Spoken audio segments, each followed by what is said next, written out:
Mais um Elas Falam Tudo no Ar e hoje temos o prazer de receber um grande nome da cirurgia plástica, especialista em lipoaspiração em alta definição. Ele que é formado pela renomada escola do professor do Ivo Pitangui. Construiu sua trajetória com referência em cirurgias corporais à frente da clínica Marri, no Vogue Square. Além de médico, é pai de uma menina linda, que eu adoro, tive o prazer de conhecer, de 8 anos. Apaixonado pelo que faz e hoje também dedica seu tempo a ensinar gestão de negócios para outros profissionais da saúde, ajudando a transformar a forma como clínicas são administradas no Brasil. Seja muito bem-vindo, Dr. João Paulo. Olá, tudo bem? Foi um prazer te trazer aqui. E depois de tantos anos de amizade, né? Pois Você estava no iniciozinho da sua clínica. Há quantos anos a gente se conhece já? Sua filha está com 8 anos, então deve ter uns 10. Deve ter uns 10 anos. Porque você estava ainda casado, eu ainda peguei a sua ex-mulher grávida. Foi, verdade. Você foi lá em casa. Fui. Que bacana. Bacana. Temos muitas histórias para contar. Doutor João Paulo, para começarmos essa imersão na sua trajetória, conte em detalhes como é que foi sua infância na Ilha do Governador. Bem, fui nascido e criado na ilha, no bairro Moneró, no pé do Morro do Dendê. Meus pais trabalhavam no aeroporto. Meu pai e minha mãe se conheceram ali. Na verdade, meu pai biológico se separou da minha mãe, eu tinha 10 meses. E aí minha mãe logo teve um marido, um segundo casamento, eu tinha 3 anos de idade. Meu pai bancário, meu pai biológico, e minha mãe e meu pai trabalhando no aeroporto. E eles tinham aquele fuso horário que quem trabalha em aeroporto chega de madrugada, né? Tem um tempo de trabalho diferente. E aí nisso sempre eu ia de madrugada para casa da minha avó eu ia para a escola, e a minha vida foi muito nessa direção, assim, em direção à infância e tudo. Depois a minha irmã nasceu, já tinha 7 anos, é a única irmã, e assim fui crescendo. E quais memórias mais te marcaram nesse período de infância e de que forma o ambiente familiar influenciou sua formação de valores? Olha, eu hoje, dentro da minha gama, principalmente de um lado de psicogestão, de psicanálise, entre outras coisas, eu aplico muito psicanálise na minha vida profissional, principalmente de administrativa, de trabalho. E eu vejo o quão é importante a relação dos pais no desenvolvimento do ser humano, né? Eu até falo, inclusive, que filhos de pais onde a mãe é muito controladora, o pai pouco controlador, nasce um empreendedor. Isso é mais do que estudado. Então, a relação deles é muito importante. Então, os valores familiares sempre foram muito grandes dentro de casa, principalmente com os meus avós também. Eu sempre tive uma participação muito forte dos meus avós. Meu avô, ótimo, né? O patriarca, aquele cara que recebe todo mundo em casa, que sempre tem festa de Natal e Réveillon, o que traz presente para todos os netos, entre outras coisas. Então, a influência deles... O que todo mundo mais respeita. Pô, o que todos mais respeitam. Então, o cara da decisão, né? Então, essas características sempre me trouxeram um direcionamento masculino do homem, do dono da família, do cara que lidera, do cara das decisões, do provedor. E isso vai para o teu lado profissional também. Quando você é o dono, você se espelha muito nesses caras. Né? Quando você tem funcionários, você tem famílias que você abastece, você se espelha nesses caras. Certeza. Então, os valores familiares são muito importantes para o que eu sou hoje, com certeza. Eu falo isso. Filho é reflexo de pai e mãe. Isso aí. Você tinha um sonho de ser dentista na adolescência. Quais foram as experiências ou pessoas que despertaram inicialmente esse interesse por odontologia? Eu também tinha, sabia? Sério? Engraçado isso. Entre odonto e jornalismo, foi no jornalismo. Mas eu cheguei a cursar os 2 primeiros períodos de Jura? odontologia. Pô, que bacana. Mas aquele iniciozinho... Você chegou a cursar? Não, você só pensou. Não, Eu cheguei a cursar e é muito chato, né? Os primeiros períodos. Que você não entra básico, naquela né? parte do dente mesmo, que era o que eu gostava. Então, na verdade, na minha família, a pessoa mais bem-sucedida da minha família era o meu tio, que era dentista. Então, ele era... Tu já nasceu ambicioso, né? Óbvio, isso é maravilhoso. Mas Então, eu vi o meu tio como... meu tio tem um sítio. Meu tio, né? Tipo, tem um carro legal. Meu tio. E existia uma influência também da parte dos meus pais, de falarem, pô, tá vendo o teu tio tá bem, vê se você não quer ser Faz dentista odonto e tal, também, faz odontologia, é uma carreira bonita e tal. E eu percebia que eu faria alguma coisa voltado para a área de saúde. Eu percebia isso. Então, num primeiro momento, a odontologia era uma carreira que eu estava perseguindo. Mas Por quando se espelhar no isso, seu tio. mas quando eu cheguei lá para fazer o vestibular, eu entrei num curso que era muito difícil. Ele era um curso onde os alunos de lá estavam numa batalha muito forte, eram muito estudiosos. E foi muito bom esse curso para mim, porque ele realmente me mostrou o que é de fato estudar para um vestibular. E quando eu estava bem treinado, já quase nas inscrições, a minha mãe virou para mim e falou assim, pô, João, já que você está estudando tanto, você tá bem, está fazendo os simulados, está indo bem, por que você não faz para medicina? Tenta pelo menos algumas. E aí eu passei. E foi a melhor escolha que eu fiz, porque eu vejo, até em termos de mercado, né, eu acho que no mundo de hoje a medicina abre mais do que o odonto. Então, agradeço muito minha mãe por causa disso. E ao você ingressar na faculdade de medicina, você já carregava consigo sonhos grandes. Conte como foram os maiores choques de realidade e as estratégias que usou para se destacar em um curso tão competitivo. Então... Quando você entrou, você já gostou da faculdade ou não? Eu já. É? Já gostei e já logo me adaptei, porque é diferente. Quando você sai da escola e entra para uma universidade, o teu método de estudo é completamente diferente. Diferente, total. Né? As tuas buscas são maiores, você tem que buscar mais bibliografia, mais livro. Na escola é aquilo que o professor bota na lousa. Isso aí. Né? Então, as tuas buscas por identificação de estudo são muito diferentes e você tem que pegar rápido, porque as provas já começam a acontecer e você tem que se acostumar com aquele ritmo. E eu já logo me acostumei. Então, eu já achei num primeiro momento que levava... que eu era bom naquilo, que aquilo era o meu caminho. Mas a faculdade ela vai ficando cada vez mais difícil. O início ele é mais fácil para quem está no lugar certo. Mas quando você vai passando os períodos, né, aí vai ficando mais difícil, a faculdade vai ficando mais densa. Eu dizia muito isso, né? Passar em medicina é difícil, mas mais difícil ainda é você se manter lá dentro por 6 anos e passando todos os períodos, mantendo nota boa. Porque a carga de ensino, né? É muito pesada, são várias noites estudando, é muito... É uma dedicação até que você perde um pouco da sua adolescência, né? Então, você, quando está na fase universitária, você vê, por exemplo, colegas que não fazem medicina ou algo do tipo, o cara que faz direito, o cara que faz arquitetura, eles geralmente na fase universitária, eles conseguem, por exemplo,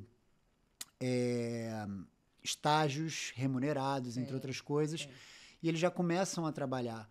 O aluno de medicina, ele não tem isso. Porque tem que fazer a faculdade e depois entra para residência. Você só tem remuneração depois que você ganha o teu CRM. Então você faz... E isso são 6 ou 7 anos? 6 anos. Só de faculdade, graduação são 6 anos. Então você se acostuma... Dependendo de papai e mamãe. Total. Dependendo de papai e mamãe. Total. Quem não tem papai e mamãe com dinheiro não faz medicina. É muito difícil. Muito difícil. A não ser que passe para uma UFRJ, uma dessas públicas que mesmo assim, porque você tem investimentos em gasto bibliografia, de alimentação, locomoção até exatamente. Então... E hoje em dia você tem muitas faculdades particulares, né, de medicina. E eu acho até que a tendência é afunilar mais ainda. Porque são tantos médicos que se formam a cada ano que eu acho que não vai ter mais mercado para isso. Então a tendência é que a faculdade fique mais cara ainda e afunile mais ainda. Sim. Com certeza. Para evitar que a oferta e a demanda tá bem diferente do que na nossa época de 18 anos Exato. de fazer um vestibular. Tá bem diferente nos dias de hoje. É por isso que eu caminho cada vez mais para o lado da gestão. Entendi. É bem por esse caminho que a gente pode falar mais. Então vamos lá. E durante o início da faculdade você tinha neurocirurgia como primeira opção e cirurgia plástica como segundo. Quais foram os fatores pessoais e profissionais que levaram essa preferência inicial? Essa história para mim é muito boa, porque eu levei essa história quando eu fui fazer a prova para o Pitangui. Na verdade foi o seguinte, durante a faculdade toda eu tive uma namorada que o pai dela era neurocirurgião. Então, a minha primeira aproximação no centro cirúrgico era pelas neurocirurgias. Lá vou eu também seguindo um outro. E aí eu achei muito bacana, e ele era um cara que gostava de explicar, então era um assunto que me interessava. Então eu comecei a estudar mais sobre isso, adorava dissecar nos anatômicos crânio, adorava. E aí o pessoal me chamava de neuroboy, dentro da faculdade. Era uma coisa que eu gostava muito. Dava aula dentro da faculdade sobre isso e tal. Chegou no final do ano, que eu já estava quase me formando, neurocirurgia era minha primeira opção. E cirurgia plástica segunda. Porque eu sempre gostei de desenhar, sempre gostei da arte em si, da arquitetura em si, né, de qualquer coisa que você possa fazer com as suas mãos dentro de uma área cirúrgica. Então, cirurgia plástica era o segundo. E estar dentro do Brasil, né? Você ouve o tempo todo sobre cirurgia plástica. Você sempre tem um colega médico que quer fazer cirurgia plástica. E aí eu consegui uma bolsa de estudos para os Estados Unidos com 100% de complementação, para Pensilvânia, para o maior centro de neurocirurgia do mundo, com um chefe de serviço chamado Mark Lee, um americano, mas era de origem asiática, e ele era o chefe de serviço, um cara que operava demais, eu colei nesse cara, esse cara me adorou. E quando eu vi aquilo tudo por 3 meses, eu falei, cara, eu não vou fazer residência no Brasil, eu vou vir para cá. Vou fazer fora. Vou fazer fora. Porque o nível da neurocirurgia deles era muito alto. E aí, quando eu falei isso, ele virou para mim e falou assim, João, só existem 99 vagas de neurocirurgia nos Estados Unidos. Só 99, no país inteiro. Você pode gabaritar todas as provas. Eles não vão dar uma vaga para um brasileiro ou para um cara que não seja americano. É preferível você fazer lá e vir para cá depois. Falei, tá bom. E era muito diferente, né? As melhores residências, por exemplo, no Rio de Janeiro de neurocirurgia, a tomografia mal funcionava. Naquela época. E lá, já a ressonância e tomografia era uma coisa normal, que vinha da triagem. Então era muito diferente o processo de formação dos caras. E na plástica a gente não perdia para ninguém. Acho que até hoje, né? Até o hoje, Brasil é disparado. Então, esse constituinte do tipo, cara, eu tô dentro de um país que é um maior fornecedor e exportador de cirurgião plástico no mundo. Por que eu vou escolher neuro? Por que eu vou escolher neurocirurgia se eu também gosto de cirurgia plástica? Foi essa visão, na verdade, profissional, e não por uma questão só de sentimento. Cara, vou olhar mais para cirurgia plástica. E aí eu começo a buscar caminhos, vou conhecendo mais pessoas, e aí eu fui para cirurgia plástica. Eu falei isso na prova para entrar no Ivo Pitangui. E eles adoraram essa história. Eu vi que eu entrando no Pitangui, eu tenho acesso ao mundo inteiro. Coisa que pela neurocirurgia eu não tenho. E aí eu fui aprovado por causa disso. Bem bacana. Falando dele, a escola do professor Ivo Pitangui é mundialmente renomada. Como é que foi o processo seletivo e a preparação para ingressar nessa escola, que é um verdadeiro berço de excelência, prestígio e exigência máxima dentro da cirurgia plástica? Olha... Era conhecimento? Até a minha filha nascer, a maior conquista que eu tive foi ter passado nessa escola. Assim, foi um momento de maior felicidade. Realmente. E era prova mesmo? Por prova? Nota? Prova. Na escola, a escola hoje não existe mais. Por isso que eu tô perguntando. Porque o professor faleceu. Mas era assim, você tinha que ter uma carta de recomendação de uma pessoa muito graduada dentro da cirurgia plástica. Algum contatinho ali, até para você entrar nessa escola. Senão você nem se inscrevia. Nessa escola. E aí você fazia uma prova de conhecimento em cirurgia geral, escrita, e fazia uma prova de inglês, que você tinha que traduzir geralmente um artigo científico em inglês, tinha que traduzir ele inteiro.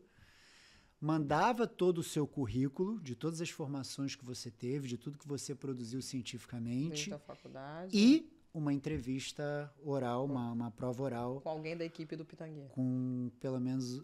Geralmente eram 10 professores que tinham ali. O professor nunca aplicava a prova, mas ele é que dava os nomes finais, assim, né? Legal. Então, era um processo seletivo onde tinha gente do mundo todo, sempre teve pessoas do mundo todo lá, porque metade das vagas era para estrangeiro e a outra metade era para brasileiros, e cada vaga era de um estado. Tipo, só tinha uma pro Rio de Janeiro. Um de São Paulo, um de Goiânia. Você entrou no do Rio. Eu entrei no do Rio. Sempre foi assim.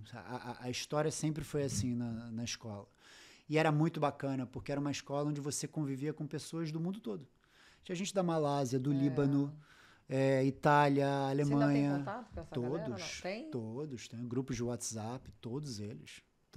Pô, que legal. É muito bacana. Assim, a internacionalização que a escola provoca é muito bacana. Assim, não tem preço. Não, é um nome muito respeitado da cirurgia plástica, né? Com certeza. Pioneiro, né, também.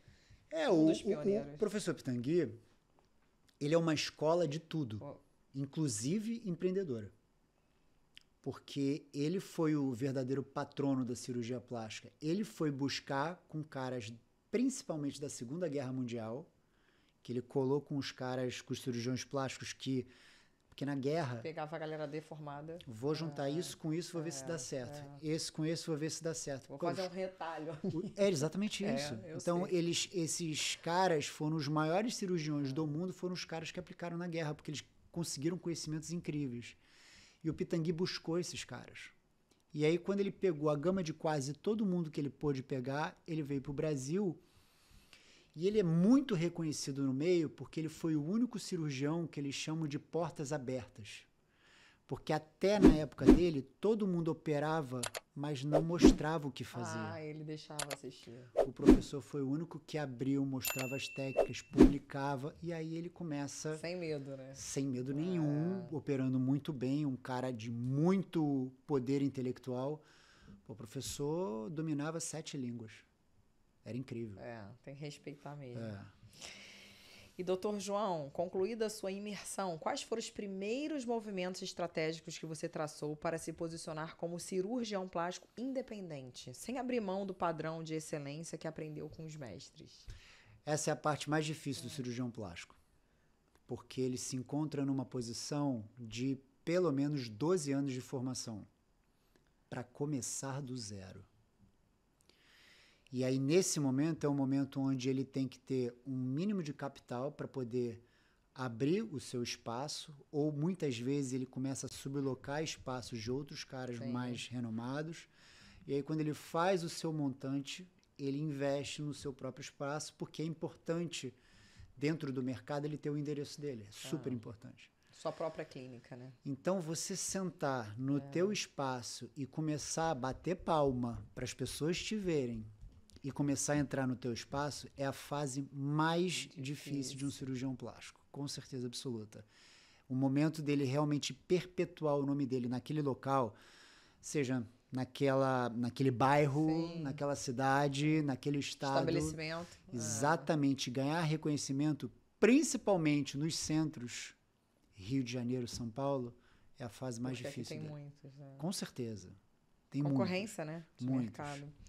E qual foi o maior obstáculo que você enfrentou ao sair da estrutura de grandes hospitais para dar seus primeiros passos como empreendedor? É o que eu sempre comento com os grandes colegas. Você tem os congressos, né? Os congressos onde todos os cirurgiões se encontram, se conhecem, fazem seus networks, trocam as suas experiências, mas só falam de técnicas cirúrgicas. E quando você está dentro de um mercado onde você se desenvolve de uma forma muito exponencial, se torna um conhecimento nas tuas mãos de um nível de complexidade muito grande, mas você percebe que tem vários fazendo igual a você está dentro de um mercado. Você domina uma coisa que é sua, mas que para fora é um produto. E você vende esse produto. Então, não tem como você não enxergar que a medicina hoje em dia, seja ela feita de qualquer forma, ela é uma venda de um produto, é uma venda de um serviço, dentre vários outros que fazem o mesmo que você. Então, dentro de uma referência de oferta e demanda, você está dentro de um mercado. Você está vendendo um produto. Assim como um cara que tem uma indústria, assim como um cara que tem um comércio, mas cada um no seu ramo. Sim. E aí, quando você percebe isso, você precisa começar a criar hábitos e dominâncias, no meu modo de entender, de mercado. Você tem que entender o que é um empreendedor, você tem que entender o que é um empresário Porque todo dentro mundo das fala suas que habilidades. muitos médicos não crescem exatamente por isso, porque o cara é tão focado na medicina que ele esquece de administrar, que ele esquece de gerir. Então ele não cresce como um empreendedor também, somente como cirurgião. Porque a medicina, não só a medicina, não só consome, mas a gente tem aquela idealização lá de trás, que é o garoto, por exemplo, eu que via meu tio, que é só fazer a faculdade que tá tudo certo. Que você vai sentar e vai começar a aparecer. E ganhar dinheiro. E não é. O problema é que... Por isso que a pior fase do cara de saúde é ali quando ele termina a faculdade. Porque ele acha que ele ali acabou. Agora é só colher. Ali que começou, né? É ali que começa a plantar, na verdade. Entende? Então, meu foco sempre foi para esse lado, porque eu ia para os congressos, via sempre as mesmas coisas, e eu falava, cara, tá faltando. Tem coisa a mais para entender. Tem coisa a mais para estudar. A gente está muito numa bolha. O profissional de saúde, ele vive muito numa bolha. Entende? E ele acha que vai sair do nada, como se ele não tem que fazer absolutamente mais nada. Por isso que eu bato na tecla que as escolas e faculdades têm que ter uma matéria chamada educação financeira, que as pessoas não sabem. Nem quem tem muito dinheiro sabe. Eu tenho notado isso agora nas escolas internacionais. Lá tem, mas aqui no Brasil ainda não chegou isso, não existe essa matéria. Não, eu digo, nas escolas internacionais no Brasil, eu já começo a ver essa matéria, esse processo de ensino. Mas é muito defasado. Muito. Muito defasado. Muito. E fala um pouquinho agora o nome da clínica. Clínica Marie. Por quê? O nome da minha filha é Maria Eduarda. Marie. Então, Maria Eduarda. Não teve como, cara. Quando a Madu nasceu em 2016, a clínica foi fundada em 2018. Ela acompanhou pequenininha toda a obra, tudo. E aí o Marie, quando bateu e eu vi a relação que poderia ter, eu falei assim, é esse nome, não tem jeito. Clínica Marie. Maneiro. Você poderia relatar o momento em que se deu conta de que para ser um cirurgião de referência, precisaria se tornar também um gestor de excelência? É porque é assim, nos últimos 3 anos da minha vida, eu tenho me dedicado muito a qualquer tipo de estudos voltados para a área empresarial e empreendedora. E uma linha muito forte que eu segui foi a linha de psicogestão. Qual foi o meu start? Foi principalmente quando eu comecei a trabalhar em São Paulo, porque São Paulo você vê muito disso, se fala muito sobre isso. Chega a ser romantizada essa situação de você querer saber mais sobre a área empreendedora, porque o network é muito forte. Então, os primeiros passos que eu comecei a ver caras que eram grandes players, assim, né? Grandes caras que deram um start muito forte nas suas profissões, eu parei com esses caras e falei, cara, onde é que foi que virou a chave? Onde que começou? Onde é que você percebeu que você poderia crescer mais do que você é? Todos me falaram o mesmo caminho. Daí eu conheci um grande professor chamado Nando Garcia. E ele é um psicoterapeuta de donos de negócio. Independe de se é da área da saúde ou não. Independente do ramo. Qualquer negócio. Ele é um cara que ele cuida da mentalidade dos donos. Qual o nome? Luiz Fernando Garcia. Mais conhecido como Nando Garcia. Procurei esse cara. E esse cara falou, João, eu tô lançando um grupo dirigido e se você quiser participar, vem, porque vai ser um prazer. Era uma imersão de 14 meses, que depois eu emendei num outro e depois emendei no outro. E eram grupos de empresários de todos os ramos. Eu sempre fui o único médico. Sempre, sempre. Por 3 anos eu fiz vários. E ele me traz um mundo diferente, onde dentro desse universo eu percebo como que o empreendedor pensa. O que bate na cabeça do cara que já nasce empreendedor? Por que muitas vezes ele é um empreendedor, ele é aquele cara maluco que pensa que vai dar um negócio certo e ele arrisca se ferra e ele arrisca, ele é ousado. E o dia que dá, ele explode. O que bate na cabeça desse cara que esse cara não tem medo das coisas acontecerem? E ele explica muito sobre isso. E ele mostra muito a questão biológica, psicológica e social desses caras. E aí o primeiro aprendizado que eu tenho é o seguinte: Existem dois tipos de empreendedores. O empreendedor por personalidade, que Que aquele já nasce. cara nasce assim. Existem 5 genes característicos do empreendedor, que quando ele é submetido ao ambiente correto, esse gene se exacerba e ele tem as características. Depois tem a questão psicológica, que aí vem o pai e mãe, é aquilo que a gente falou mais cedo. Filhos de pais, onde a mãe é muito controladora, pai pouco controlador, nasce o empreendedor. Brenda vai ser empreendedora. Porque a mãe, A filha. quando controla muito o filho, ela demonstra para ele a capacidade de afeto, de poder tocar, de poder doutrinar, de poder dar caminhos. Mostrar os limites. O pai, quando ele é pouco controlador, deixa usar. Fazer tudo. Caiu da bicicleta? Levanta. Tá doendo nada. Pode levantar e vai. Sem chorar. Então, quando você é um adulto, você tem um grupo para tocar.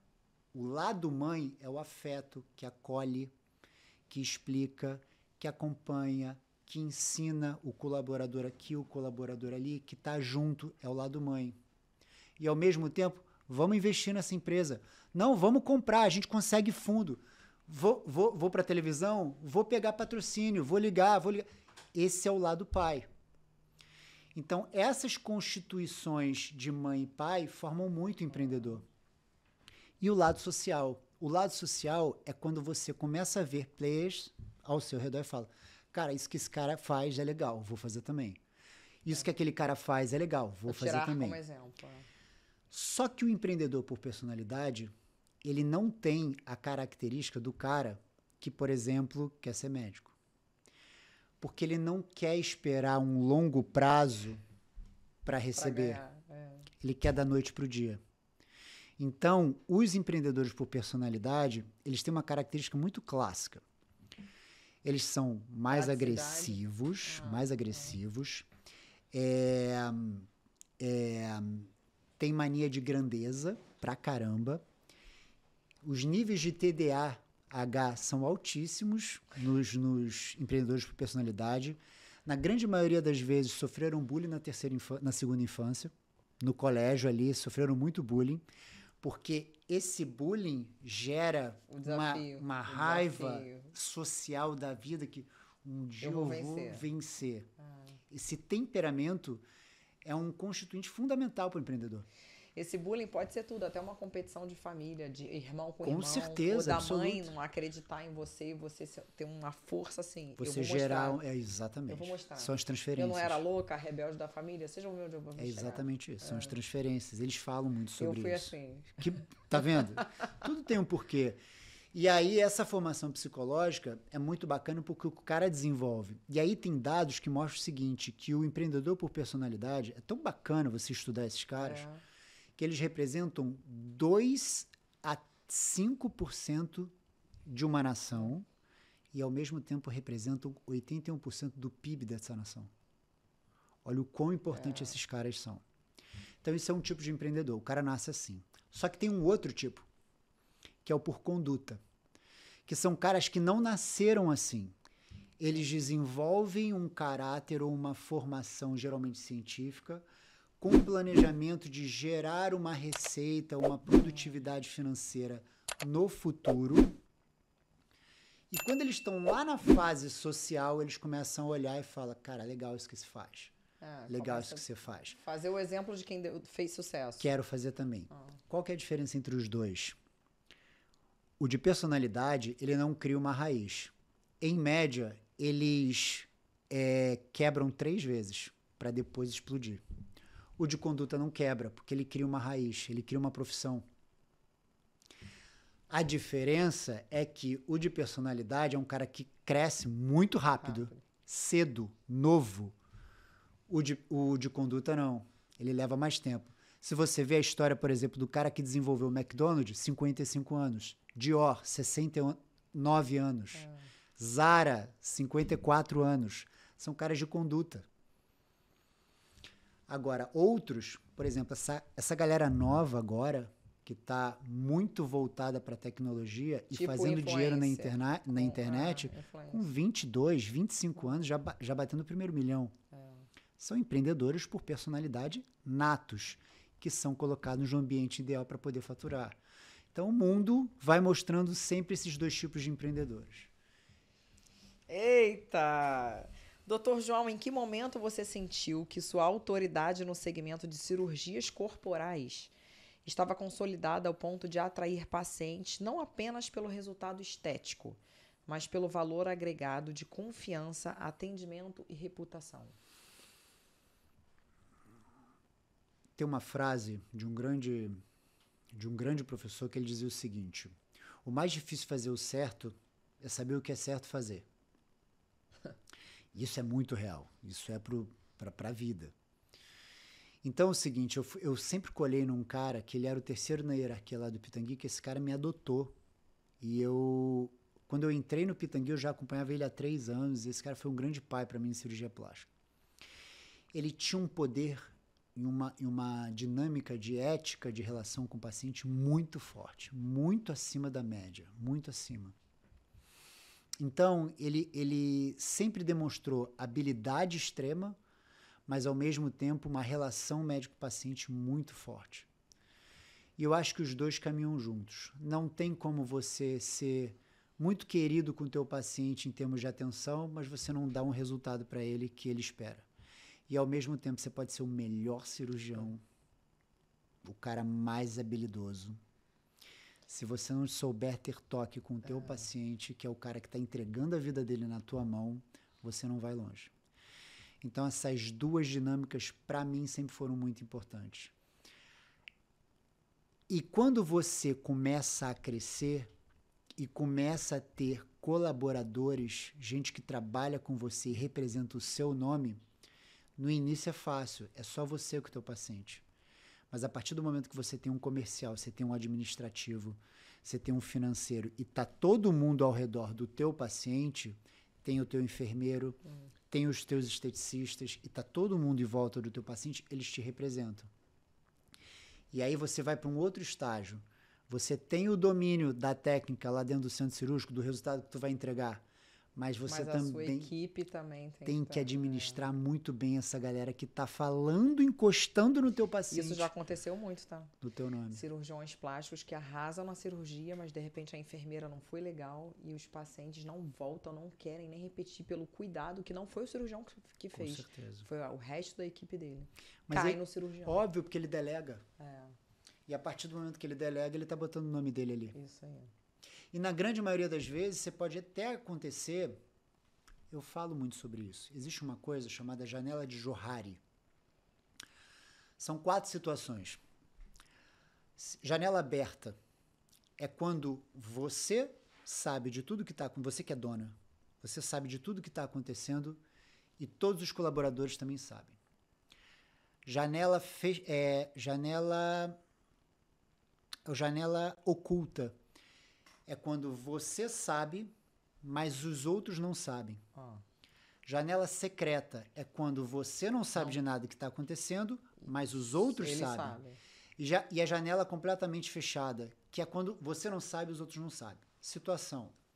Teu colaborador cometeu um erro. Você foi lá e chamou a atenção dele de uma maneira muito forte, corrigiu ele forte e voltou para tua sala. Só que tu não sabia que a mãe dele morreu ontem. Entendi.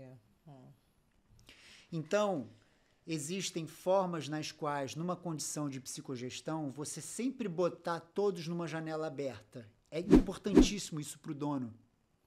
Porque pode acontecer isso. Às vezes o cara não está num bom dia, vai atender teu paciente. E ele vai falar mal com o paciente. E isso vai para você. Então, esse tipo de domínio do dono é uma condição muito importante também. Então, essa é a segunda fase que você perguntou. É a fase onde você também tem que passar uma credibilidade de atendimento para o teu paciente, não só por você, mas pelo teu time que trabalha contigo. Só a mão ali na cirurgia. E quais são os diferenciais estruturais de tecnologia, protocolos ou filosofia de atendimento que você faz questão de preservar como pilares inegociáveis na sua clínica? É muito bacana tu me perguntar isso. Por quê? Nós estamos cada vez mais tecnológicos. E a tecnologia tem, obviamente, cada vez mais nos ajudado em absolutamente tudo que a gente faz, principalmente profissional. Só que tem que saber dosar. Vou te dar um exemplo. Botei na minha clínica um atendimento com inteligência artificial. Eu ia falar isso agora. Para os pacientes entrarem em contato, né, e já ter um bot, né, que tá todo mundo reconhecendo, tá familiarizado com isso, para ter um bot para começar a fazer perguntas para o paciente no primeiro momento. Foi uma tragédia. Os pacientes reclamando, eu quero falar com alguém. Eu não quero ficar respondendo pergunta de máquina.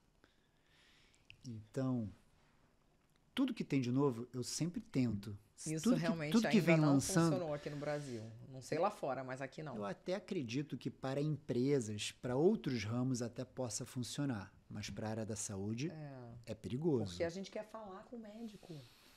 Quando eu comecei... Vou ficar falando com o robô sobre a minha cirurgia que eu quero fazer. Exatamente. Às vezes ele tem dúvida. Às vezes é um paciente, muitas vezes, que já operou e quer tirar uma dúvida e faz por esse acesso que ele está acostumado a conversar.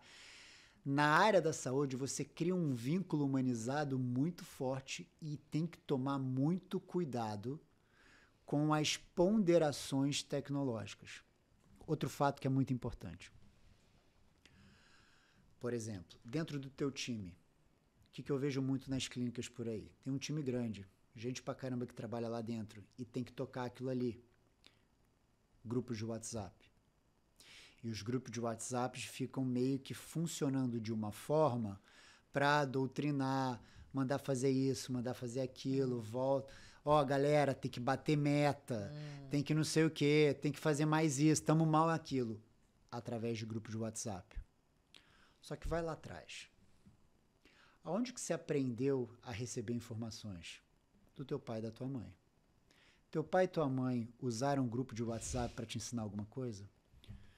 O cérebro, ele aprendeu a dar atenção àquilo que é presencial, falado na sua frente. Por isso que o podcast tem tanta força. Tete a tete, do que a gente fazer uma live no Instagram. Exato. Entende? Então, o cérebro não foi formado para esse tipo de situação. Quando você tem uma empresa, uma clínica que quer dar um informativo através de e-mail, esquece, não vão dar importância para isso. Tem que ser cara a cara. Então, nessa evolução de uma relação médico-paciente, de uma relação empresarial com pacientes, onde você tem uma prestação de serviço na área da saúde, tem que dosar a entrada da tecnologia. Porque a humanização ainda é forte. E vou te falar, tenho medo. Porque eu realmente acredito que nos próximos 50 anos não haverão mais médicos. Vão ser cirurgias por robô. Eu diria até que de forma global para serviços. Não vai ter mais soldado ser humano. O Elon Musk está lançando aí os bonecos soldados. Não acho que vai ter mais cirurgião, porque já tem robótica, já tem exames de imagem para ver tudo lá dentro de alta complexidade. Joelho, coluna, e eu tenho inteligência artificial. Eu não preciso de mais nada. Entende? É só juntar que dá certo. Entende? Então eu acho que vai mudar muita coisa para frente. Só que eu acho que tem que dosar, porque é uma área muito humanizada ainda. Em um mercado onde muitos vendem promessas irreais, como que você equilibra a expectativa do paciente com a transparência técnica, garantindo segurança física e emocional na cirurgia plástica? Eu acho que vai muito da tua posição, e aí eu acho sim que as redes sociais ajudam muito nisso, porque você primeiro mostra o profissional que você é, mas você hoje em dia consegue mostrar constituintes que o teu paciente está procurando de forma indireta. Exemplo, já tive uma vez, entraram duas pessoas, era pai e filho. O filho tinha 18 anos, o pai veio junto. Sentou, quando eu fui perguntar para o filho, que era o paciente, o pai interrompeu.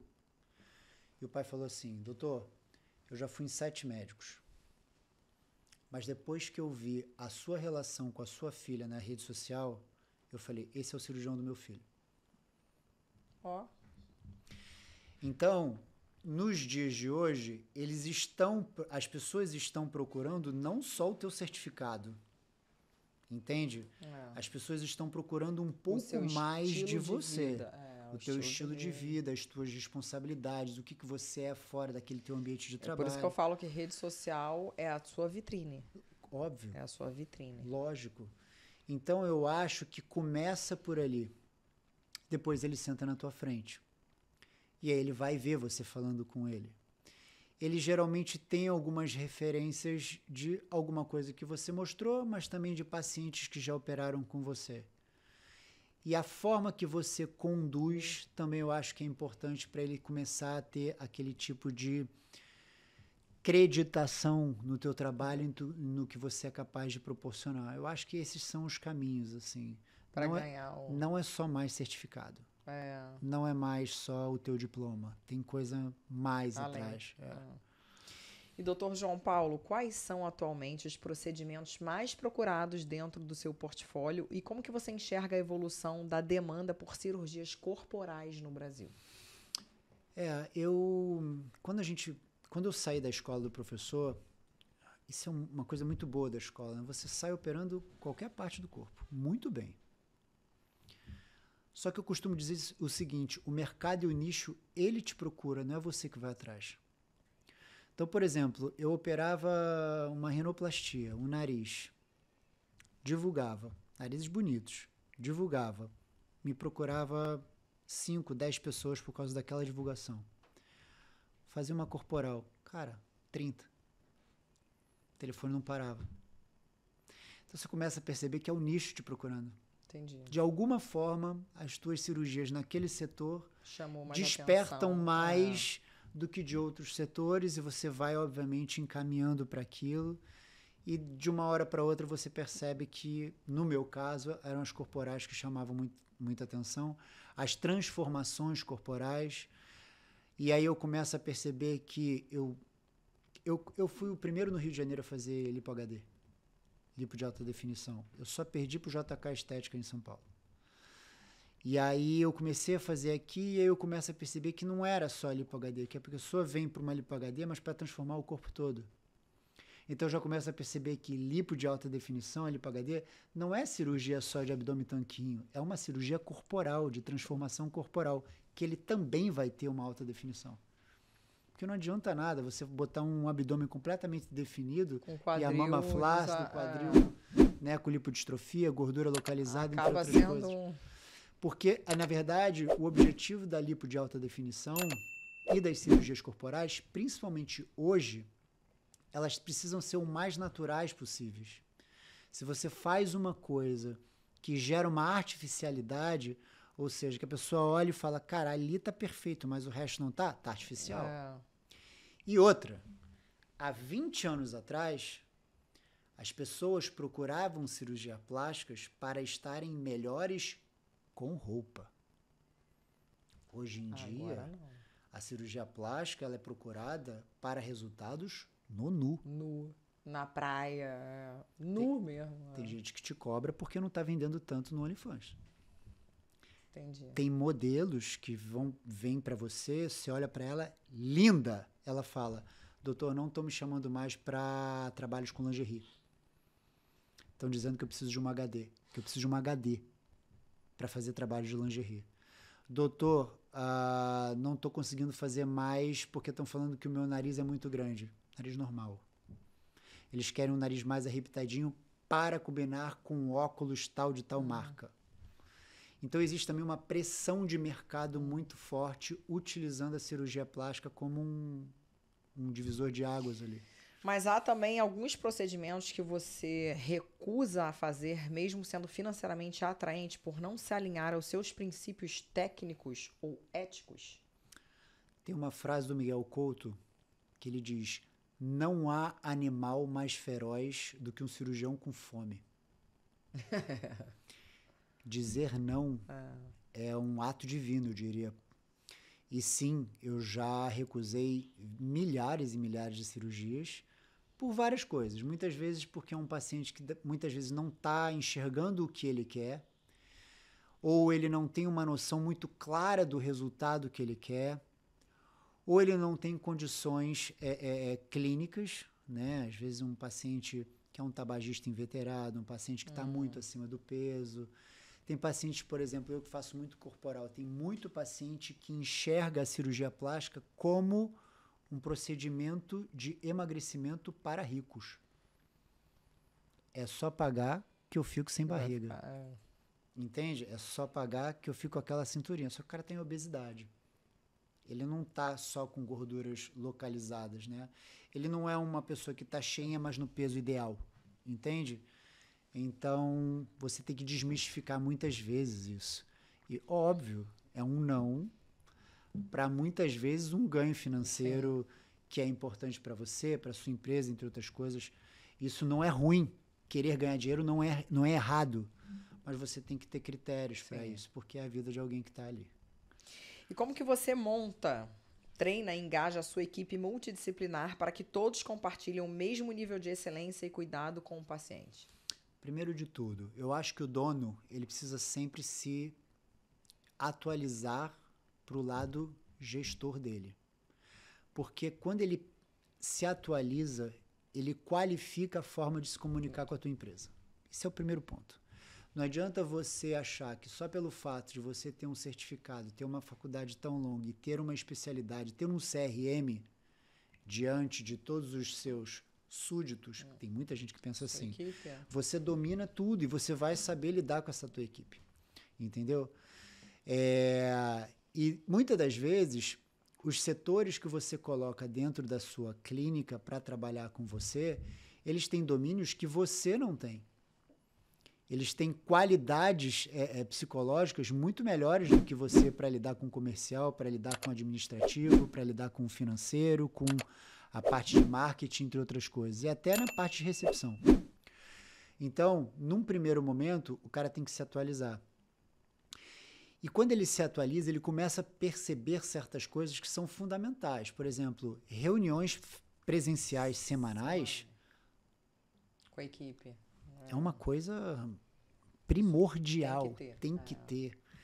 As reuniões elas precisam acontecer de segunda a no máximo quarta-feira, iniciando de 7 a no máximo 9 horas da manhã. Se você entende que os teus colaboradores, o pessoal que trabalha com você, de repente tem um churrasco no domingo, que ele vai beber demais, não faz essa reunião segunda-feira, porque ele vai estar péssimo. Faz na terça, faz na quarta. E um momento para cada um falar. Com certeza, com certeza. Ter os feedbacks. Isso é uma outra coisa que a gente estuda bastante na parte de gestão. Saber fazer feedbacks. Saber trabalhar feedback com cada colaborador seu. Porque é uma empresa, cara. É uma empresa que recebe os seus clientes em formato de paciente. E eu falo que o melhor produto é o boca a boca. Com certeza, absoluta. E tudo que você fala ali, né, de forma presencial, tem uma significância maior para quem está te acompanhando e trabalhando junto com você. E ao olhar para a sua rotina intensa, como que você equilibra as múltiplas camadas de ser um cirurgião de alta performance, gestor de uma clínica de ponta e ao mesmo tempo pai presente e comprometido? Você não escolhe muito, né? Você tem que ser. A Madu, o nome da filhinha dele é Madu. A Madu chegou na minha vida em 2016 e ali eu vejo uma aptidão, né, em termos de paternidade muito forte e me ensinou muito também, porque a gente começa a perceber que nós deixamos de ser os personagens principais, os protagonistas da nossa vida, né, e passam a ser eles, né, eles são os principais. Mas, ao mesmo tempo, você tem uma dinâmica e um outro filho que é a tua profissão, que você botou no mundo, que você cria todo dia, que você abastece ela todo dia.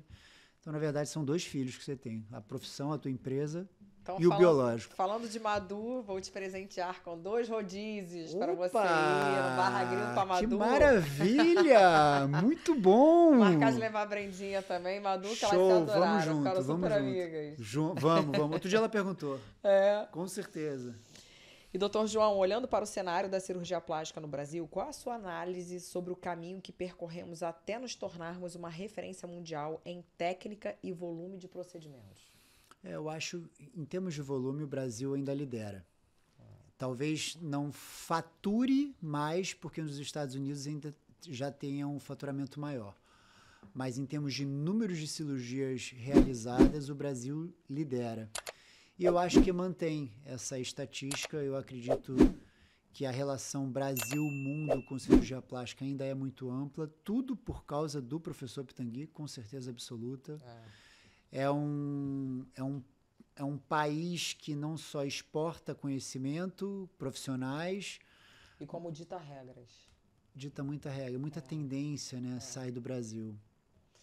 E que mudanças mais profundas você enxerga no perfil do paciente contemporâneo, considerando influências como redes sociais, cultura da imagem e busca por resultados imediatos? A cirurgia plástica está mais difícil de se realizar. Está muito mais difícil de se realizar. Mais exigente? As exigências são muito maiores, né? As propagações são muito maiores, as comparações são muito maiores. Cada vez mais você tem, eu quero ter o nariz daquela moça. Eu quero ter a cintura daquela moça ali, daquela modelo, daquela influencer. Então, com certeza absoluta, se nós compararmos o mercado da cirurgia plástica de 20 anos atrás para cá, está muito mais difícil ser cirurgião plástico. E digo mais a nível mundial. É muito mais difícil ser cirurgião plástico no Brasil do que fora. Lá fora. Sem sombra de dúvidas. Por exemplo... As pessoas até falam que quando você é muito bom aqui, quando você vai lá para fora, aí que você muda de patamar. E o oposto também se aplica. Se o cara vem para cá, ele é processado no primeiro mês. Por exemplo, pacientes americanas, mama, elas botam litros e litros, 2 litros de mama para não ter que fazer o T. A areola lá embaixo, mama pesada, assimetrias. Faz isso no Brasil. Impossível. Processo na hora. Impossível aceitar esse tipo de situação. Então lá, por exemplo, tem próteses onde você só enche de líquido para aumentar a mama, quando aqui nem existe mais isso. Então é um tanto quanto... Hoje em dia, por exemplo, as cirurgias de nariz, por exemplo, estão muito mais complexas e muito mais de aspectos diferentes em termos de resultado como antigamente. Então eu diria que no Brasil em termos de mundo, é até mais difícil exercer cirurgia plástica. E quando você decidiu fazer sua especialização em psicogestão de negócios em São Paulo, o que mais o motivava? A necessidade de aprimorar sua própria clínica ou a visão de formar um ecossistema de profissionais médicos mais consistentes da importância da gestão? Eu não vou escolher um não, porque são os dois completamente, né? Porque você precisa ter uma noção, é o que eu sempre falo, você precisa entender o que o cara que nasceu assim, ele pensa, porque senão você não consegue exercer, entende? E tem correlações lá muito, muito bacanas em relação ao cara que é empreendedor. Por exemplo, empreendedor é diferente de empresário. São coisas completamente distintas. O empreendedor é o cara que tem ideia, é o cara que tem o gás, é o cara que quer fazer acontecer. Mas o que mantém é o empresário. Tem empreendedores que eles são tops para lançar uma coisa, mas eles não sabem manter. E tem empresários que, quando já tem uma estrutura já lançada, os caras fazem crescer cada vez mais, porque são bons empresários. Entende? Só que o cara da área da saúde, ele não tem noção disso. Então, ele tem que buscar, entende? Então, essa imersão que eu faço, ela vai mostrando cada vez mais, de forma muito embasada em neurociência, o porquê desses acontecimentos. Por que muitas vezes você... Por exemplo, tem estudos de um cara chamado Herzberg. Ele fez um levantamento com colaboradores de uma fábrica com um questionário. E aí eles tinham que responder o que motivava eles a trabalhar mais e o que não motivava. E aí eles mostraram o seguinte, que o que não motivava eram coisas completamente distintas do que motivava. Que o que não motivava eram coisas geralmente internas, do tipo, externas. O que motivava esses caras? O que faziam esses caras serem felizes no trabalho? Eram coisas externas, que era tipo, mostrar a competência que eles têm, mostrar o quanto eles podem crescer dentro da empresa, o quanto eles podem ser reconhecidos. E as motivações negativas eram geralmente externas, por exemplo, salarial, um cara, uma administração muito pesada em cima dele. Então, não necessariamente um era o oposto de outro. Sim, sim. Entende? Então, a gente acaba aprendendo, por exemplo, quando você quer motivar muito um colaborador a trabalhar melhor do que ele já faz. Tem testes que mostram os motivogramas. Que não é só o aumento do salário, né? Na grande maioria não é. Na grande É o maioria reconhecimento. não é. Exatamente. Tem caras que ele está numa situação de vida que a gente chama até de fisiológica, que para ele, o que ele precisa ter? Casa, comida e um emprego. Mas tem outros caras que eles já estão numa situação já muito boa. Você dá, sei lá, R$200, né, como uma premiação de ter trabalhado melhor, para um cara que está de fisiológica, faz diferença. Mas para outro não. Ao mesmo tempo, para um cara desse que está bem, ganhar uma garrafa de vinho, faz diferença. Ou o dono da clínica chama ele para um jantar? Dá uma garrafa de vinho para um cara que está em fisiológica. Não faz diferença nenhuma. Entende? Então, muitas vezes, o dono ele tem que entender em quais fases de motivação cada um tá para saber premiar. Isso só através de psicogestão.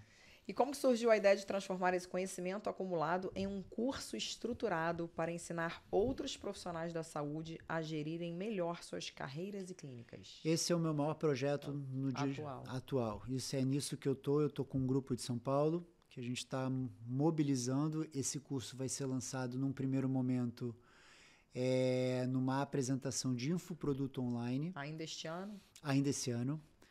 E provavelmente para o início de 2026 a gente faz o nosso primeiro lançamento presencial.